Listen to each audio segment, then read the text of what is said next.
Graha Medika Kota Bagu, Prodi S1 Ilmu Kesehatan Masyarakat semester 3.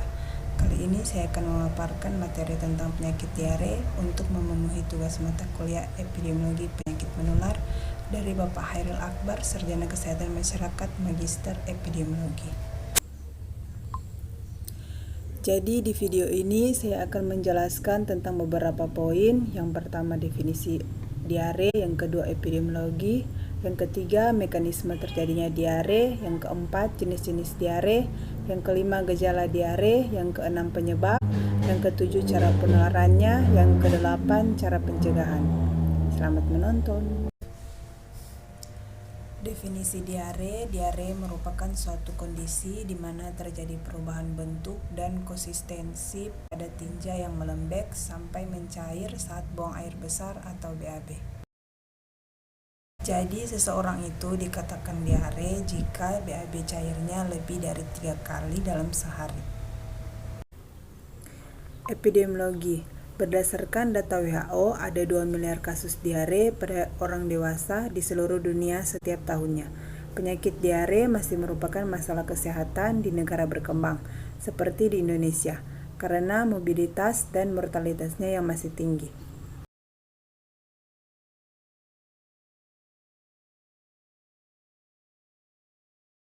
Jadi terdapat 3 mekanisme kejadian terjadinya diare, yaitu yang pertama, berkurangnya penyerapan cairan oleh usus ke dalam tubuh. Yang kedua, terjadinya peningkatan sekresi cairan ke dalam usus. Yang ketiga, cepatnya pergerakan sisa makanan melalui usus. Diare dibagi menjadi beberapa jenis, yaitu terdapat diare akut, biasanya berlangsung beberapa jam atau beberapa hari. Kemudian terdapat diare akut berdarah, di mana durasinya sangat singkat, pada umumnya disebut disentri. Dan yang terakhir, yaitu diare kronis, biasanya berlangsung kurang lebih dari 14 hari.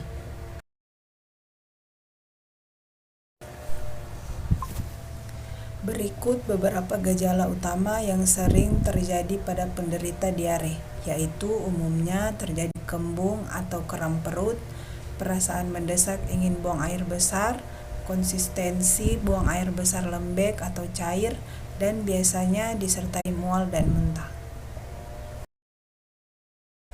Namun terdapat beberapa gejala-gejala lain yang sering terjadi, yaitu seperti makanan yang sulit dicerna atau makanan yang tidak dapat dicerna, terdapat darah dalam tinja, terjadi penurunan berat badan yang drastis, dan biasanya disertai demam. Penyebab yang paling umum pada diare yaitu usus yang terinfeksi oleh bakteri, virus, dan parasit.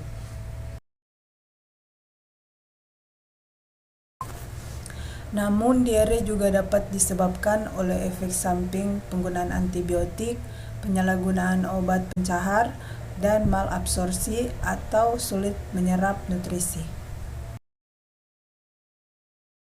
Cara penularan diare itu ada 2, yaitu secara langsung dan tidak langsung. Yang secara langsung itu melalui fekal atau oral, dengan media penularan utama adalah makanan atau minuman yang terkontaminasi agen penyebab diare. Penderita berat akan mengeluarkan kuman melalui tinja. Jika pembuangan tinja tidak dilakukan pada jamban tertutup, maka akan berpotensi sebagai penularan. Yang kedua, secara tidak langsung itu seperti melalui air yang tercemar kuman bila digunakan orang untuk keperluan sehari-hari tanpa dimasak terlebih dahulu, maka kuman akan masuk ke tubuh orang yang memakainya sehingga orang tersebut dapat terkena diare. Cara pencegahan diare yang pertama, rajin mencuci tangan terutama sebelum dan setelah makan, setelah menyentuh daging yang belum dimasak, sehabis dari toilet, atau setelah bersin dan batuk. Bersihkan tangan dengan sabun dan bilas dengan air bersih. Yang kedua, minum air yang sudah matang. Yang ketiga, mengkonsumsi makanan yang sudah dimasak. Hindari memakan buah-buahan atau sayuran mentah yang tidak dipotong sendiri. Yang keempat, pastikan memasak makanan dengan matang dan selalu menjaga kebersihan makanan dan minuman. Sekian video dari saya, semoga bermanfaat untuk kita semua. Terima kasih.